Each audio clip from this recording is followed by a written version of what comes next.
아프리카 원주민들은 원숭이를 생포할 때 쓰는 독특한 사냥법이 있습니다. 그 원숭이 한 마리를 잡을 때는 거창한 거물이나 덫을 준비하는 것이 아니라 그 커다란 나무에 원숭이의 손이 겨우 들어갈 만한 구멍을 뚫어요. 그리고 그 안에 원숭이가 아주 좋아할 만한 신선한 호두를 몇 개 넣어 놓습니다. 냄새를 맡은 원숭이는 손을 쑥 집어넣어서 호두 여러 알을 움켜줘요. 문제는 호두를 쥔 채 손을 빼내려고 하면은 안 빠진다는 거예요. 손이. 이때 사냥꾼이 다가와서 생포를 하려고 해도 겁에 질려서 비명만 지를 뿐이지 이 호두를 쥔 손을 절대 놓지 않습니다. 어떻게 될까요? 잡히는 거죠, 당연히. 그럼 살려면 어떻게 해야 될까요? 호두를 쥔 손을 놓아야 되는 거예요. 그래야 살 수가 있습니다. 이 어이없이 당하는 원숭이를 보면 참 미련해 보이죠. 인간은 과연 안 그럴까요? 인간에게도 이런 면이 있다고 생각을 해요. 현대인의 가장 큰 질병 중에 하나가 번아웃이에요. 번아웃. 내가 이 일을 놓아버리면 망가지게 될까봐 직장에서 인정받기 위해서 몸이 부서져라 일을 합니다. 내가 이 생계를 위해서, 내 가정의 생계를 위해서, 살기 위해서 몸이 부서져라 일을 해요. 또 가정에서는 자녀를 잘 키워야 한다는 이 부담 속에 또 살아갑니다. 또 사회에서는 좋은 사람으로 보여야 한다는 그 평판까지도 생각을 해요. 우리는 이런 수많은 삶의 영역에서 인생의 운전대를 내가 꽉 쥐고 한치의 오차도 없이 조종해야 한다고 생각을 해요. 그럴수록 내 손가락 근육이 마비되고 피가 점점 통하지 않아요. 점점 내 마음은 메말라 가는 것입니다. 나를 옥죄고 있었던 그 무언가를 붙잡느라 그 쥐었던 손을 펼 때 편하게 펴서 우리가 주의 자녀된 존재로의 삶의 전환이 이 시간 가운데 있기를 간절히 소망합니다. 환경이 사람을 만들어낸다고 합니다. 그 사람의 정신 세계와 또 사고 방식, 또 이 세계관에 지대한 영향을 끼치게 됩니다. 내가 어떻게 자랐느냐에 따라서, 어떤 사람을 만났느냐에 따라서, 어떤 가정 환경 속에서 자랐느냐에 따라서 우리의 삶에 다 다양하게 바뀌게 됩니다. 아브라함이 살았던 이 갈대아 우르라는 지역은 메소포타미아 그 문명의 번영한 중심지였어요. 유프라테스강 유역에 위치해 있는 이 고대 무역의 허브 역할을 했던 지역이에요. 그러면서 이 지역은 달의 신, 이 달신을 섬기는 그 신전이 우뚝 솟아 있습니다. 그러니까 종교와 정치의 핵심 기지였어요. 창세기 11장을 보면은 바벨탑 사건이 나오는데 이 바벨탑이 세워진 곳이 신할 평지라고 나와요. 근데 이 갈대아 우르는 신할 평지 한복판에 세워져 있는 도시 국가예요. 이 바벨탑 사건으로 인해서 인류가 흩어진 지 얼마 안 돼서 불과 몇 세대가 지나지 않아서 이 바벨탑 사건의 잔해가 남아있는 그곳에 아브라함이 태어나는 거예요. 갈대아 우르, 신할 평지 한복판에서 아브라함은 태어납니다. 아브라함은 매일 아침에 눈을 뜰 때마다 하늘 높이 우뚝 솟아있는 그 달신 신전을 보면서 자라요. 풍요로운 도시, 돈과 권력이 충만하고 또는 종교적 시스템에 맞물려 있어서 그곳을 벗어나게 된다면은 곧바로 죽음을 의미하는 완벽한 인간 중심의 안전지대였어요. 성경은 이 아브라함의 아버지 데라를 이렇게 소개하고 있습니다. 여호수아 24장 2절에 보면요, 여호수아가 모든 백성에게 이르되 이스라엘의 하나님 여호와께서 이같이 말씀하시기를 옛적에 너희의 조상들 곧 아브라함의 아버지 나홀의 아버지 데라가 강 저쪽에 거주하여 다른 신들을 섬겼으나. 아브라함의 가정은 우상 숭배하는 가정이에요. 데라의 가정은 영적으로 암담했어요. 다른 신들을 섬기는 가정이에요. 그러니까 유대 전승에 의하면은 데라는 우상을 만들어 파는 우상 제작업자였습니다. 아브라함은 어려서부터 아버지가 깎아서 만들어 놓은 그 우상을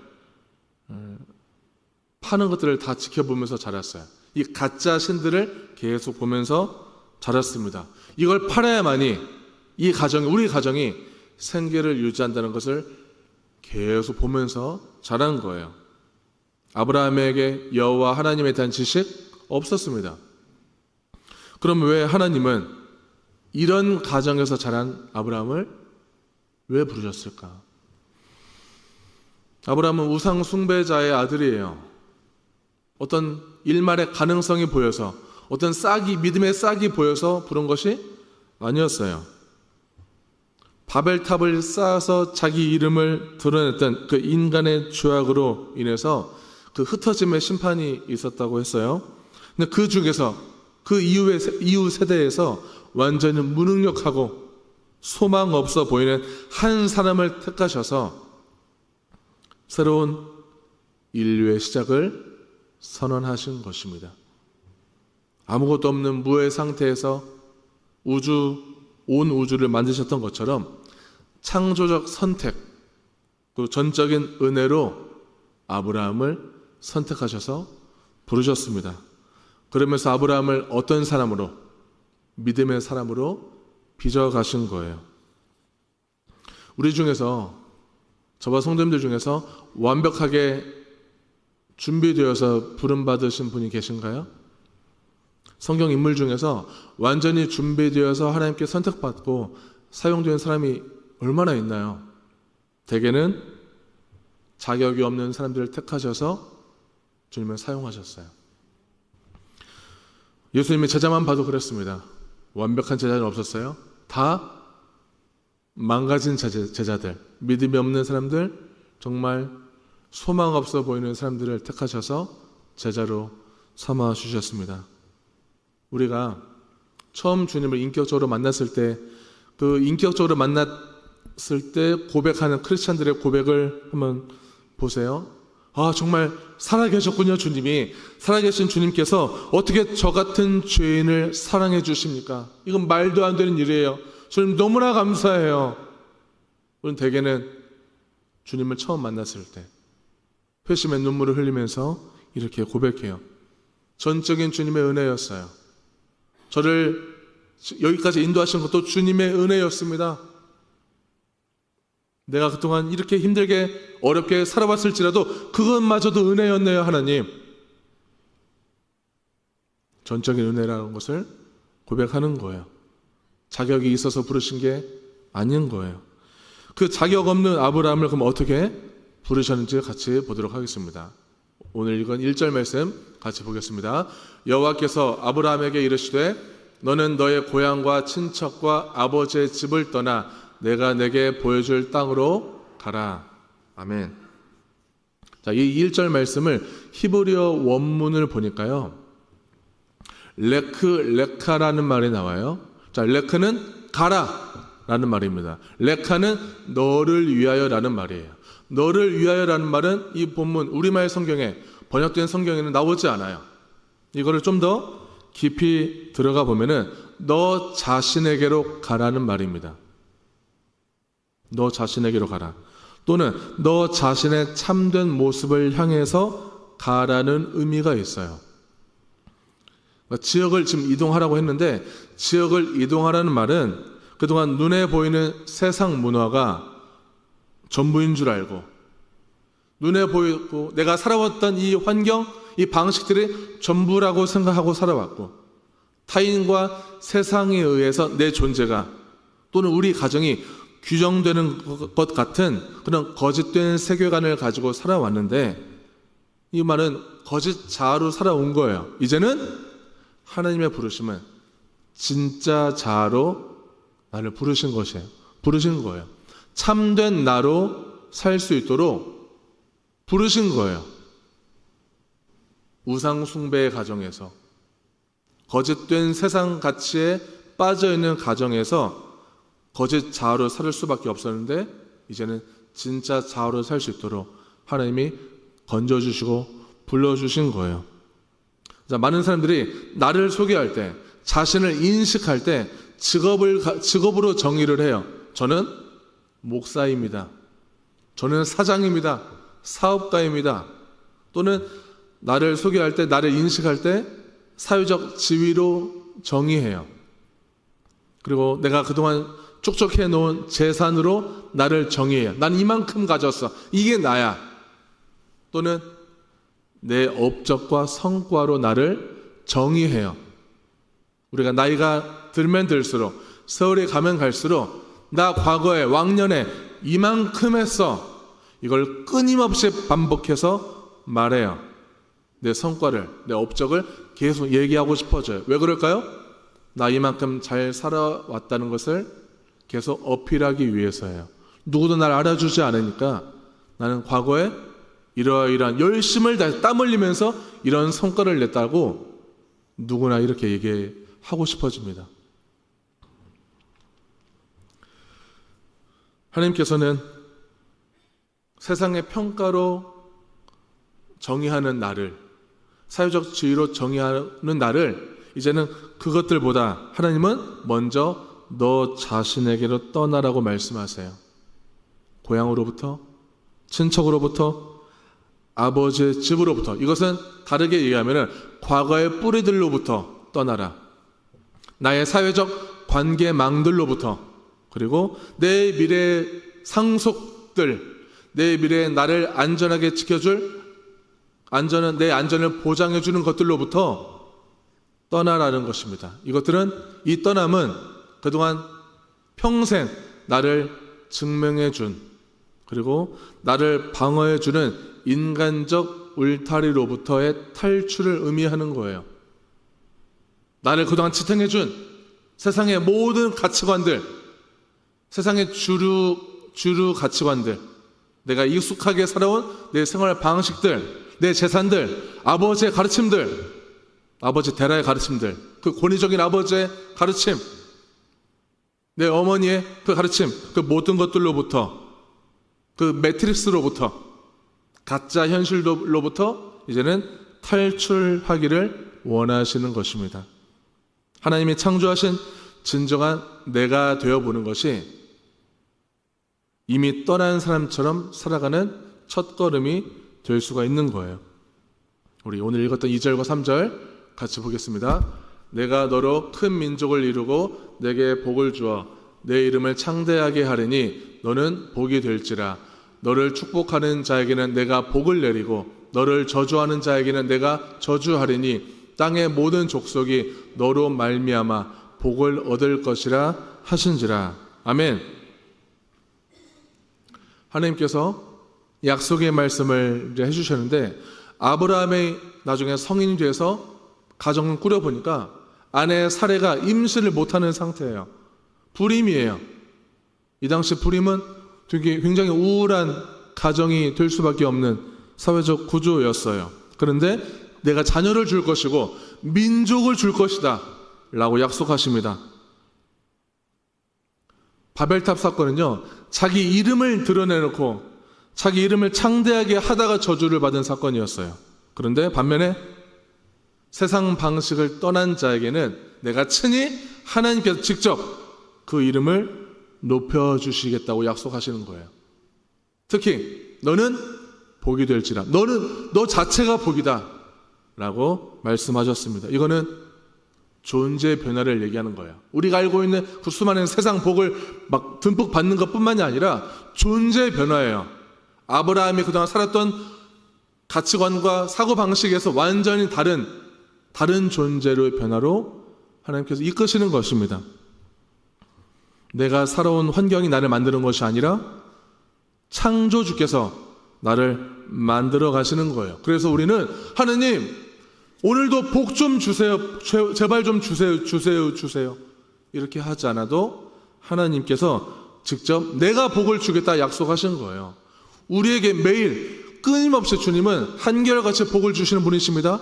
아브라함에게만 약속하신 말씀이 아니라 우리에게도 동일한 복이 있을 수 있는 그 복을 내려주겠다고 약속하시는 거예요. 매일 우리는 거듭난 존재의 변화로 살아가는 그 복된 인생 다 되시기를 주님의 이름으로 소망합니다.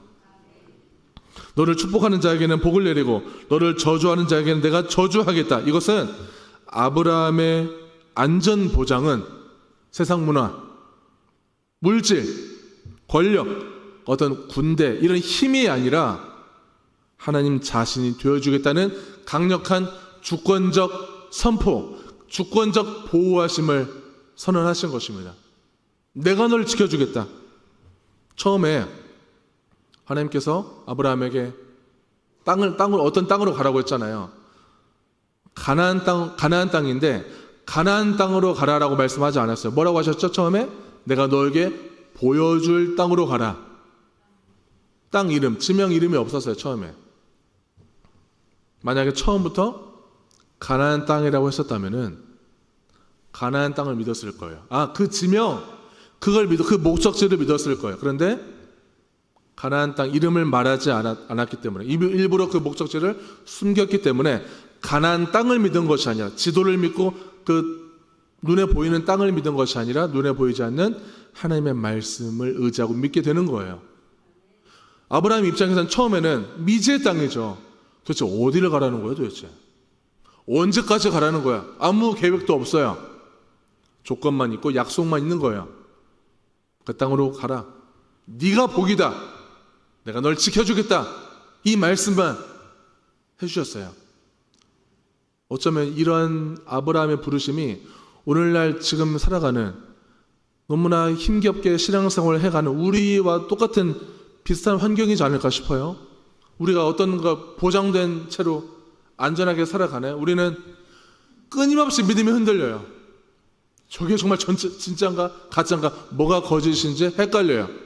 우리 그리스도인들이 정치를 바라볼 때에도 도대체 정치가 극단적으로 나눠져 있어요. 그리스도인들끼리 혐오하고 갈라지고 있어요. 뭐가 거짓인지 참인지 다 분별할 수 있으세요? 우리는 그런 혼탁한 혼비백산함 속에서 살아가는 거예요. 아브라함이 그런 상황 속에서 불렀다는 것은 이제는 눈에 보이는 세상, 내가 그동안 의지했던 돈과 재산과 권력에 세상 문화 가치관에 의지할 것이 아니라 그저 말씀, 하나님의 말씀, 약속의 말씀을 의지하여 그대로 순종하라고 부르신 것입니다. 우리에게도 그런 순종이 오늘도 필요해요. 하나님은 그 순종의 사람, 그 한 사람을 오늘도 찾으시는 것입니다. 우리는 익숙해온 환경이 안전하다고 믿어요. 당장 예배 시간마다 앉는 그 자리도 매번 다른 자리를 찾아서 일부러 앉으세요? 우리는 늘 같은 자리에 앉으세요. 그래서 목사는 한편으로 좀 편해요. 저 눈만 딱 돌리면 금방 오늘 안 나오셨구나 금방 파악할 수 있는 좋은 점도 있긴 해요. 그만큼 우리는 안전한 익숙한 자리에 앉으려고 해요. 거기가 안전하다고 믿으니까요. 자, 젖 먹는 아기에게는 어느 품이 가장 안전할까요? 엄마 품이 가장 안전합니다. 특히 젖을 물었을 때 나와 엄마라고 인식도 못하지만 나와 어떤 상대가 일체감으로 느껴요. 그러니까 안전하죠. 안정감을 느끼죠. 게다가 젖이라는 보상도 나에게 주어지고 있어요. 그런데 이게 없다면은, 젖이 없다면, 그 품이 없다면은 공포를 느끼거나 욕구가 해소되지 않아서 울겠죠. 시편 기자는 우리에게 신앙의 업그레이드를 제시하고 있어요. 시편 131편 2절 말씀 제가 읽겠습니다. 실로 내가 내 영혼으로 고요하고 평온하게 하기를 젖된 아이가 그의 어머니 품에 있음 같게 하였나니 내 영혼이 젖된 아이와 같도다. 아멘. 젖을 물지 않아도 젖을 떼고 엄마와 내가 분리되어 있어도 엄마라는 존재만으로 나는 고요하고 평온함을 느낄 수 있는 존재가 되는 것입니다. 꼭 엄마와 붙들어야만, 같이 있어야만이 아니라 엄마가 옆에 있기만 해도, 아니 이제는 엄마가 눈에 보이지 않아도 어딘가에 계시겠지 라는 믿음과 소망을 갖고 평온함 속에서 살 수가 있어요. 불안하지 않아요. 더 이상 엄마 떨어져 있어도.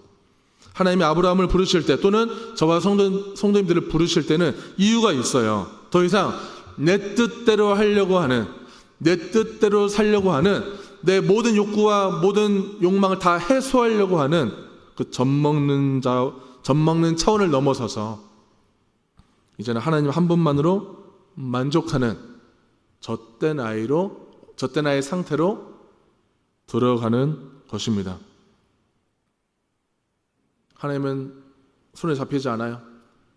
내 옆에 계신지 안 계신지 가끔 헷갈릴 때도 있어요. 그러나 하나님은 그래도 살아계시고 여전히 내 곁에 머물러 계세요. 그것만으로 우리는 만족하다는 거예요. 그것만으로 우리는 안정감을 느끼고 평온할 수 있는 존재라는 것입니다. 얼마나 감사해요. 그래서 하나님이 나와 함께 하신다는 사실만으로 우리는 행복하고 기뻐할 수가 있는 거예요. 바울도 그리스도 한 분만으로 모든 세상 가치를 벨선물로 여겼던 사람이에요.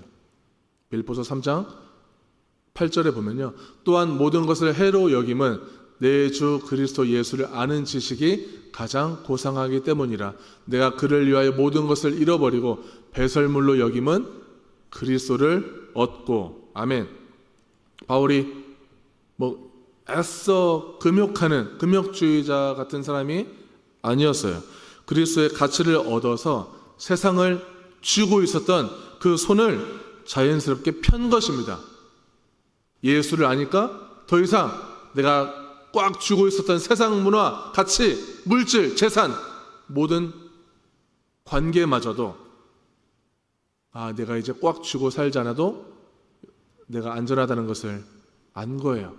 예수라는 그 가치 하나만으로도 만족함을 얻은 것입니다. 아브라함이 하나님의 약속을 들었을 때 그 미지의 땅, 우리는 가나안 땅이라고 알지만 그 땅을 당장 한 평이라도 소유한 건 아니었어요. 땅을 즉시 받은 것도 아니었어요.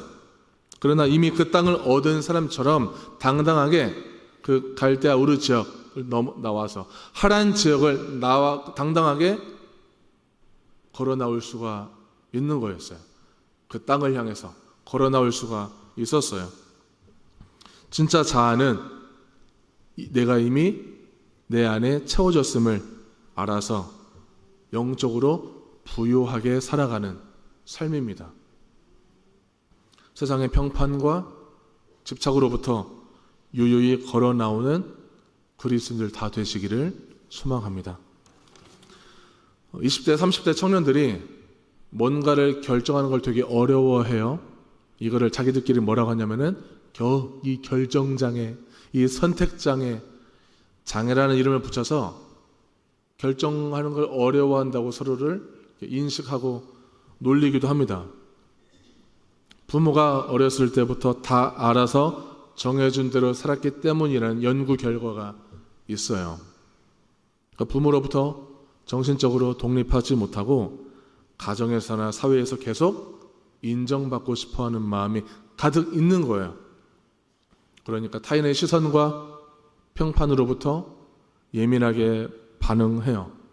성인이 되어서도 여전히 부모를 떠나지 못하는 상태라고 볼 수 있어요. 현대인들은 요즘 일 중독, 그리고 물질 중독, 또 그 밖에 모든 중독을 다 포함해서 이런 중독들이 많이 중독 현상을 겪고 있어요. 그것이 사라지면 내가 그토록 중요하게 여기고 자주 찾고 내 에너지와 시간을 다 쏟아부는 그 중독, 그 무언가가 사라지면은 마치 내 존재도 사라질 것 같은 분리불안을 느끼는 거예요. 저에게는 그것이 뭐죠? 군것질이에요. 군것질. 군것질을 안 먹어도 살 수 있어야 돼요. 근데 군것질을 안 먹게 한다면 저는 언젠가는 금단 현상이 일어나겠죠. 또 찾아 먹게 되는 중독 상태에 저는 모든 중독은 다 이런 같은 원리예요. 반복적이고 강도가 세져요. 점점 중독은 그렇습니다. 하나님이 아브라함에게 요구하신 레카라는 히브리 원어는 이러한 심리적 탯줄을 끊는 작업이에요. 끊어내야 돼요. 무명화되고 풍요로운 이 도시 생활, 우상 숭배가 일상이 된 가정 환경, 그리고 끊임없이 아버지의 들었던 가르침이라는 그 세상 시스템은 익숙하기 때문에 안정감을 준다고 느껴요. 그러나 그 가짜 안정감을 끊어내버리고 떠나버릴 때 비로소 하나님께서 우리에게 해주시는 그 호흡, 그 생기를 통해서 참된 숨을 쉬기 시작하는 영적 성인으로 거듭나게 되는 것입니다. 우리의 호흡은 세상의 나쁜 물질과 내 탐욕으로 가득 차 있는 것으로부터 호흡할 수 있는 것이 아니라 오직 하나님께서 허락하신 그 숨, 생기, 말씀, 생명, 이것으로부터 진정한 자아를 되찾고 진정으로 행복한 삶을 살 수 있는 줄로 믿습니다. 바벨탑 사건을 오늘 여러 번 얘기했었는데, 바벨탑이 당신들은 여기 머물러서 당신이 주인이 되어서 세상을 통제하고 소유하라는 가치관이라면, 아브라함의 떠남은 하나님이 준비하신 미래를 살아가면서 이미 그리스도를 얻은 것처럼, 이미 세상을 떠난 사람처럼 복된 가치로 사는 것입니다. 우리는 보통은 떠나면 복을 받는다고 생각을 해요. 근데 오늘 하나님의 약속은 주어가 하나님이에요. 주어. 내가 너를 큰 민족으로 이루어주겠다. 내가 복을 주겠다. 내가 이름을 크게 만들어주겠다. 아브라함 역할은 뭐예요? 우리의 역할은 뭐예요? 그저 가는 거예요. 떠나는 거예요. 길을 준비하시고 우리를 빚어가시는 분은 하나님이십니다. 이미 안전한 그곳을 떠난 사람처럼 사시기를 축복합니다. 직장은 다니지만 직장이 내 주인이 아니고, 돈을 사용하지만 돈이 나를 규정하지 않고, 내가 성공을 추구하지만 성공이 내 존재의 이유가 되지 않도록 이미 하나님께 속한 사람처럼 승리의 삶을 살아가는 우리 모두의 삶이 되시기를 간절히 축원합니다.